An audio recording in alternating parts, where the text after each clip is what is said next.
அவர் ஒன்று சொல்லிட்டார், வாக்குத்தத்தம் சொல்லிட்டார். அது எதுவாக இருக்கலாம், அது உயர்வாக இருக்கலாம், அது ஆசீர்வாதமாக இருக்கலாம், அது பெருக்கமாக இருக்கலாம், அது மேன்மையாக இருக்கலாம், அது சுகமாக இருக்கலாம், அது நன்மையாக இருக்கலாம், அது அதிகாரமாக இருக்கலாம், அது அபிஷேகமாக இருக்கலாம், அது எதுவோ, அது தரிசனமாக இருக்கலாம். அது எதுவாக இருந்தாலும் கரெக்டாக குறித்த காலம், கரெக்டாக குறித்த நேரம், கரெக்டாக குறித்த சமயத்தில் அவர் செஞ்சு முடிச்சிருவார். அல்லேலூயா. சூழ்நிலை எப்படி இருக்குது, நான் எப்படி இருக்கிறேன், என் நிலைமை எப்படி இருக்குது, என்னை சுற்றில என் பின்னணி எப்படி இருக்குது அப்படிங்கிறத எதையுமே கர்த்தர் கருத்தில் கொள்ளவே மாட்டார்.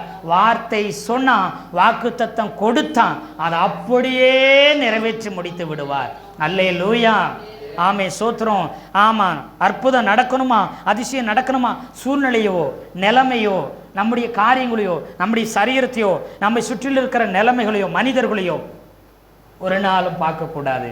எதை மட்டும்தான் பார்க்கணுமா, வசனத்தை மட்டும்தான் பார்க்கணும், வார்த்தையை மட்டும்தான் பிடிக்கணும். குறித்த நேரம் வந்து விட்டது. எத்தனை பேர் ஆமீன் சொல்கிறீங்க?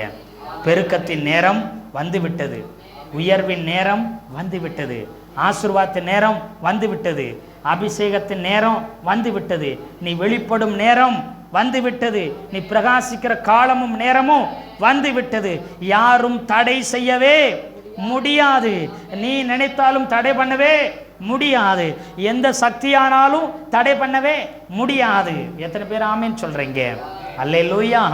அதனால கர்த்தர் சொல்றாரு, வறண்ட வாழ்க்கை நம்ம சீயோனை போல இருந்த ஒன்றை நான் செழிப்பாய் மாற்றும்படிக்கு, உன்னை ஆசீர்வதிக்கும்படிக்கு, உன்னை துளிர்க்க பண்ணும்படி, தேசங்களுக்கு உன்னை பிரதானமாய் பிரபல்யமாய் மாற்றும்படிக்கு கர்த்தர் எழுந்தருளுகிறார்.